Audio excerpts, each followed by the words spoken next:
Tajuk persembahan kami pada kali ini adalah pengurusan sekolah berintegriti murid berilmu bersama mencipta kecemerlangan murid. Cikgu Dini, guru besar di SK Seri Embun, mendapati bahawa murid-murid kurang aktif dalam kegiatan kurikulum kerana terlalu menumpukan pada akademik. Beliau juga ingin memperkukuh semangat muhibah dalam kalangan murid sewaktu pelaksanaan aktiviti kurikulum. Namun, persoalannya, bagaimanakah sub peraturan 31 dalam peraturan pendidikan kurikulum kebangsaan 1997 yang diterbitkan sebagai PUA 53197 dapat membantu Cikgu Dini mengatasi masalahnya. Mari kita mulakan. Pertama sekali, kita akan mulakan pembentangan ini dengan pengenalan sub peraturan 31 dalam peraturan pendidikan kurikulum kebangsaan 1997 menetapkan bahawa kurikulum kebangsaan hendaklah meliputi kurikulum teras dan kurikulum yang ditetapkan oleh menteri. Daripada dasar ini dapat kita faham bahawa kurikulum ini merupakan sebahagian wajib daripada kurikulum kebangsaan dan bukan aktiviti sampingan atau tambahan semata-mata. Pelaksanaan dasar ini dilaksanakan dengan tujuan untuk membangunkan potensi murid secara menyeluruh dan selaras dengan falsafah pendidikan kebangsaan FPK yang menekankan perkembangan intelek, jasmani, emosi, rohani secara seimbang dalam diri murid tersebut. Antara kepentingan pelaksanaan kurikulum sekolah dan berdasarkan akta ini, berdasarkan dasar ini akan memberi kesan kepada kemahiran insaniah murid, di mana dalam dunia pendidikan kini, kejayaan seseorang tidak hanya bergantung pada pencapaian akademik semata-mata. Sebaliknya, hal ini turut bergantung kepada keupayaan individu berinteraksi, berkomunikasi, menyesuaikan diri serta bekerjasama dengan orang lain. Keupayaan inilah yang dikenali sebagai kemahiran insaniah atau kita lebih biasa mendengar istilah soft skill. Baiklah, kemahiran insaniah ini merupakan satu set kemahiran bukan teknikal yang melibatkan kecekapan sosial, emosi dan komunikasi yang membolehkan murid berfungsi dengan baik dalam pelbagai situasi, sama ada di dalam bilik darjah maupun luar bilik darjah. Contoh kemahiran insaniah ini yang seringkali kita boleh lihat dalam dunia sebenar adalah yang pertama, kemahiran kepimpinan. Baiklah, kemahiran kepimpinan ini merupakan satu keupayaan di mana ianya mampu memberi pengaruh, memotivasikan dan membimbing orang lain ke arah matlamat bersama. Selain itu, contoh kemahiran insaniah yang lain juga adalah kerjasama. Kerjasama ini dapat diaplikasikan semasa kerja berpasukan. Keupayaan bekerjasama bersama ahli kumpulan yang lain. Keupayaan ini dapat dilihat apabila bekerjasama bersama ahli kumpulan lain dengan saling menghormati dan menerima pendapat orang lain. Dan melalui sifat kerjasama ini yang dapat diaplikasikan dalam kerja berpasukan mampu meningkatkan daya toleransi, empati dan kebolehan menyelesaikan masalah bersama dalam diri seorang murid. Ketiga pula adalah kemahiran komunikasi.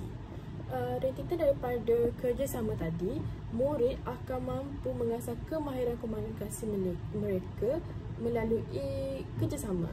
Misalnya, dalam kumpulan, mereka menyatakan pendapat mereka semasa aktiviti berkumpulan, atau dalam kemahiran kepimpinan, mereka akan belajar memberi arahan kepada ahli kumpulan dengan baik dan jelas. Antara kesan buruk jika kemahiran ini tidak dititik beratkan atau diabaikan adalah murid tidak akan menguasai kemahiran komunikasi dengan baik. Sebenarnya, kemahiran berkomunikasi ini sebenarnya akan menjejaskan ke semua contoh kemahiran insani. Kemahiran komunikasi ini berkait rapat dengan sifat kepimpinan. Misalnya, apabila murid tidak mampu berkomunikasi dengan baik dan jelas dalam kumpulan, mereka akan menyebabkan berlakunya salah fahaman antara murid lain dalam ahli kumpulan tersebut. Ini berlaku akibat daripada mereka tidak menguasai kemahiran komunikasi tersebut dan oleh itu mereka tidak akan pandai memberi arahan kepada rakan-rakan atau menjelaskan arahan yang diberikan oleh guru, dan hal ini akan menimbulkan pelbagai spekulasi oleh ahli kumpulan yang lain dan mereka akan menimbulkan pergaduhan. Daripada ini juga akan menyebabkan seorang murid itu mungkin tidak disukai oleh ahli kumpulannya yang lain.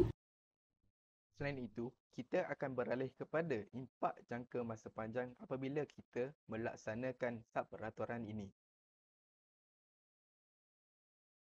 Impak yang pertama adalah melahirkan murid yang seimbang dan holistik. Pelaksanaan kegiatan co-curriculum dalam jangka masa panjang dapat melahirkan murid yang seimbang dan holistik dari pelbagai aspek, termasuklah intelek, rohani dan emosi pelajar. Apabila murid aktif dalam sukan, pasukan beruniform atau kelab persatuan, mereka bukan sahaja memperoleh ilmu di dalam bilik darjah tetapi juga mengasah kemahiran insaniah seperti kepimpinan, keyakinan diri dan semangat kerjasama. Kegiatan co-curriculum juga membantu murid mengurus masa dengan lebih baik dan mengimbangi antara akademik serta aktiviti di luar bilik darjah. Dalam jangka panjang, murid yang dibentuk melalui pengalaman sebegini akan menjadi individu yang lebih berdisiplin, berdaya saing dan mampu berfikir secara kritikal. Inilah asas kepada pembentukan modal insan yang cemerlang dan mampu memberi sumbangan besar kepada masyarakat kini. Impak yang kedua adalah meningkatkan imej dan prestasi sekolah. Selain daripada membentuk murid yang berkualiti, pelaksanaan co-curriculum yang menyeluruh juga dapat meningkatkan imej dan prestasi sekolah.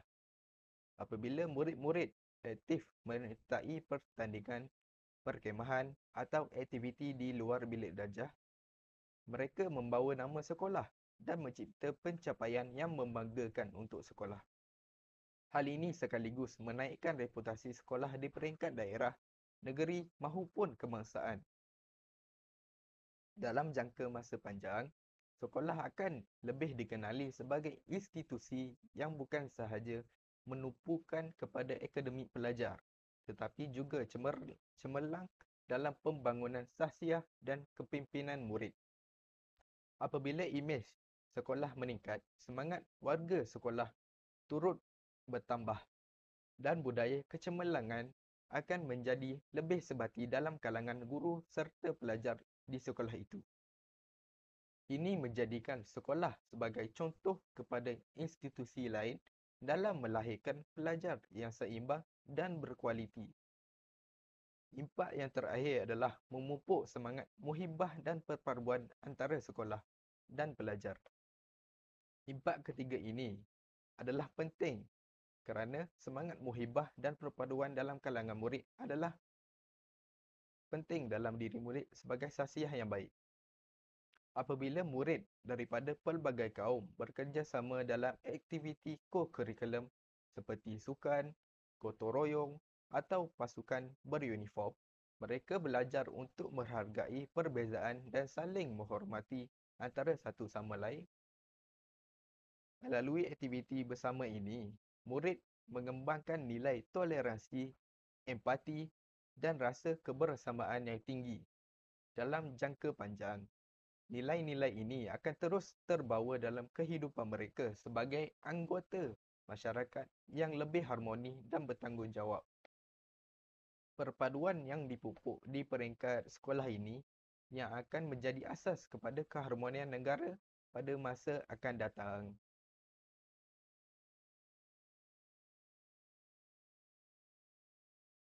Seterusnya, kita boleh beralih kepada langkah-langkah yang boleh diambil. Berdasarkan Sub-Peraturan 3/1 Peraturan Pendidikan Kurikulum Kebangsaan 1997, kegiatan kurikulum adalah sebahagian daripada kurikulum kebangsaan yang wajib dilaksanakan di sekolah bagi mengembangkan potensi murid secara menyeluruh. Bukan hanya dari segi akademik, tetapi juga jasmani, rohani, emosi dan sosial. Langkah pertama yang boleh dilakukan adalah menjadikan penyertaan co-kurikulum sebagai keperluan wajib pelajar. Langkah pertama yang boleh diambil oleh cikgu dini ialah menjadikan penyertaan co-kurikulum sebagai keperluan wajib dan sistematik. Semua murid perlu diwajibkan untuk menyertai sekurang-kurangnya satu unit beruniform atau satu kelab persatuan dan satu sukan atau permainan. Kehadiran mereka boleh direkodkan melalui sistem merit bagi memastikan semua murid mengambil bahagian secara aktif dalam peraturan tersebut. Dengan langkah ini, murid akan memahami bahawa co-kurikulum bukan aktiviti sampingan tetapi merupakan sebahagian daripada pembelajaran yang wajib. Ia juga membantu membentuk disiplin dan semangat tanggungjawab dalam kalangan pelajar, sekaligus menyokong usaha untuk melahirkan insan yang seimbang dari segi jasmani, emosi, rohani dan intelek. Langkah yang kedua adalah mengintegrasikan aktiviti co-kurikulum dalam akademik. Langkah kedua ini adalah untuk mengintegrasikan aktiviti co-kurikulum dalam pembelajaran. Sebagai contoh, murid yang mengikuti mata pelajaran sains boleh menyertai pertandingan inovasi atau kelab robotik yang menggabungkan ilmu akademik dengan aktiviti luar bilik darjah.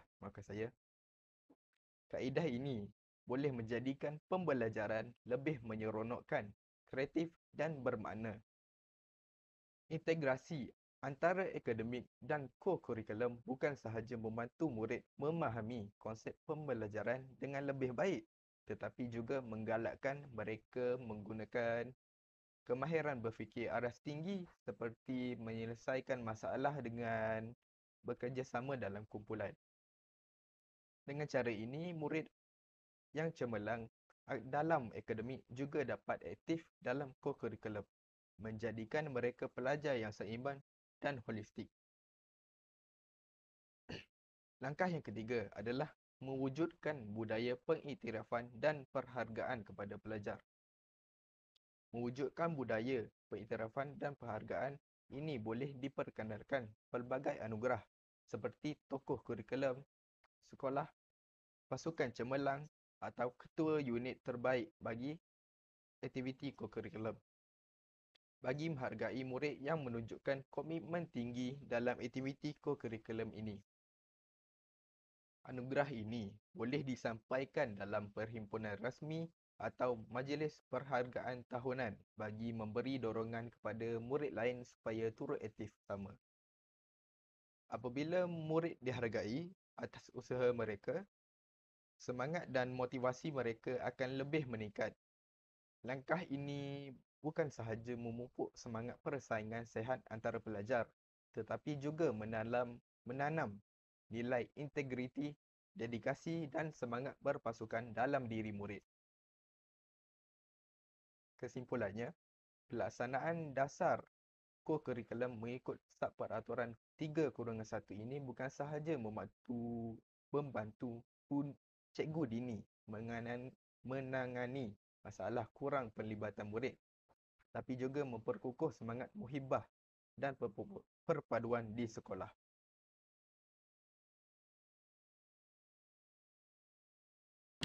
Antara langkah yang boleh dilakukan oleh cikgu dini ialah meningkatkan kreativiti dalam pelaksanaan aktiviti co-kurikulum.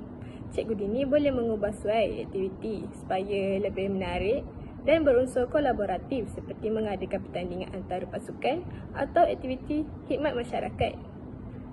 Guru boleh merancang aktiviti co-kurikulum yang lebih menarik interaktif dan menyeronokkan bagi menarik minat murid.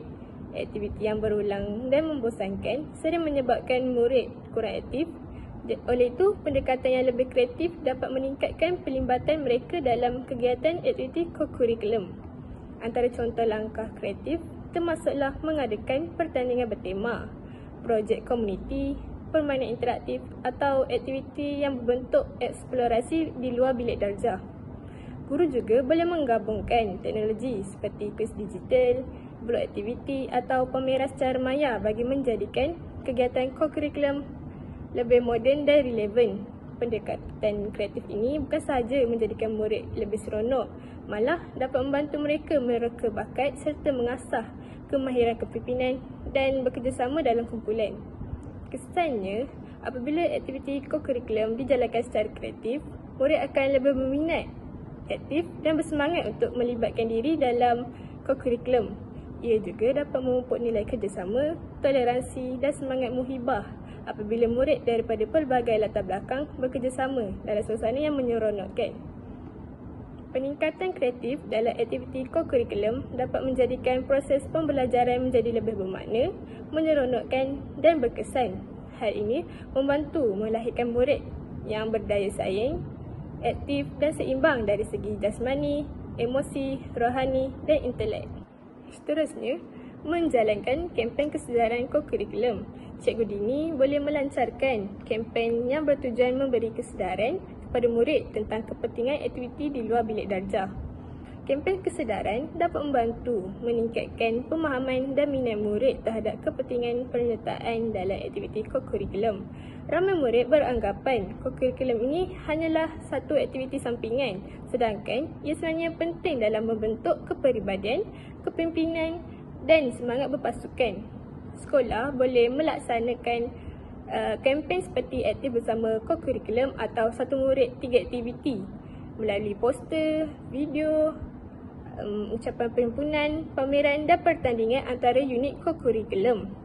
Kempen ini juga boleh digerakkan oleh guru penasihat dan ahli jawatan kuasa murid untuk memberi inspirasi serta motivasi kepada rakan sebaya agar menjadi lebih aktif untuk menyertai aktiviti luar bilik darjah. Kesannya, apabila kempen kesedaran dijalankan secara berterusan, murid akan lebih memahami kepentingan kokurikulum dan menyertai aktiviti dengan sikap positif. Ia juga dapat membantu mewujudkan suasana sekolah yang lebih aktif, harmoni dan bersemangat muhibah apabila semua warga sekolah bekerjasama dalam menjayakan program tersebut. Kempen kesedaran kokurikulum ialah langkah berkesan untuk menanam kesedaran awal dalam diri murid mengenai kepentingan keseimbangan antara akademik dan kokurikulum. Usaha ini dapat melahirkan murid yang aktif, berkeyakinan dan mempunyai semangat perpaduan tinggi.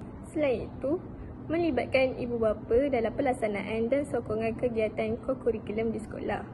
Cikgu Dini boleh mengadakan taklimat atau pertemuan dengan ibu bapa untuk menjelaskan kepentingan kokurikulum dalam membentuk sasiah dan kepimpinan murid.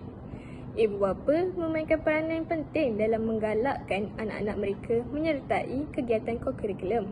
Sokongan daripada ibu bapa dapat membantu membentuk persepsi positif terhadap aktiviti luar bilik darjah yang sering dianggap kurang penting berbanding akademik.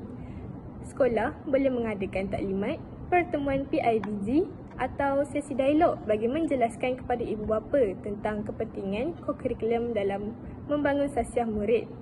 Melalui sesi ini, ibu bapa akan lebih memahami bahawa kokurikulum bukan hanya sekadar aktiviti riadah, tapi merupakan satu komponen penting dalam melahirkan murid yang seimbang dari segi jasmani, emosi, rohani dan intelek. Selain itu, ibu bapa boleh turut serta dalam aktiviti sekolah seperti hari sukan, hari kokurikulum atau program khidmat masyarakat. Mereka juga boleh menyumbang kepakaran atau bantuan dalam bentuk tenaga, idea dan sumber kewangan dalam menjayakan aktiviti yang dirancang. Penglibatan ibu bapa ini dapat mewujudkan hubungan yang erat antara sekolah dan komuniti setempat. Kesannya, apabila ibu bapa memberi sokongan dan galakan, murid akan lebih bermotivasi untuk menyertai kokurikulum dengan aktif. Kerjasama antara guru, ibu bapa dan murid dapat memupuk semangat muhibah dan perpaduan dalam komuniti sekolah. secara tidak langsung, suasana sekolah akan jadi lebih positif, harmoni dan menyokong perkembangan murid secara menyeluruh. Pelibatan ibu bapa dalam co-curriculum merupakan langkah penting untuk memastikan keberkesanan pelaksanaan dasar co-curriculum di sekolah. Ia bukan sahaja meningkatkan pelibatan murid, malahan mengukuhkan hubungan antara sekolah dan masyarakat serta menyemai nilai-nilai perpaduan dan kerjasama. Baiklah, persembahan ini sudah sampai ke penghujungnya. Jadi, secara keseluruhannya, dasar pelaksanaan kegiatan co-curriculum di bawah Subperaturan 31 Peraturan Pendidikan Kebangsaan 1977 memainkan peranan yang amat besar dalam menyimbangi tumpuan antara akademik dan bukan akademik dengan menjadikan co-curriculum sebagai komponen wajib dengan memberikan pengiktirafan rasmi berjaya mewujudkan persekitaran yang seimbang. Dasar ini juga dapat membantu murid yang terlalu menumpukan perhatian pada akademik untuk turut aktif dalam aktiviti luar bilik darjah. Hasilnya, sistem pendidikan negara mampu melahirkan murid yang bukan sahaja cemerlang dalam akademik tetapi seimbang dari segi jasmani, rohani, intelek dan sosial yang sejajar dengan matlamat falsafah pendidikan kebangsaan dan aspirasi Malaysia untuk melahirkan insan yang seimbang serta holistik. Itu sahaja daripada kami. Sekian, terima kasih.